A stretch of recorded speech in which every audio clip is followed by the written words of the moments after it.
Wadiwa fufu. Ndanyora tsamba yeshungu dziridze kumbotaura newe samukoma wako. Ndakawa kuti wakunetsa iwewe fufu. Uchizvinyengedza, uchizvitutumadza, uchivhaira nekuva memba parofre chingwa. Asi ariko mamwe mafufu makukutu akasara papuranga rakachekerwa zvimwe zvingwa.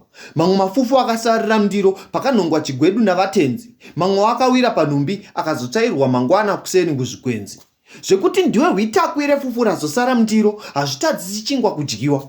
Hongu chingwa hachaizova chingwa dai mafufu asipo. Asi iwe fufu ukasavapo, mamwe mafufu aripo, chingwa chinenge chiripo.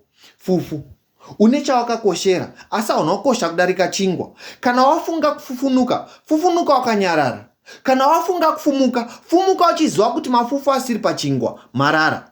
Paya patinoti kufira mafufu segonzo, hongu kupusa kwaro gonzo, asi chataridza kupusa kwaro gonzo, kufira iwe fufu usina basa.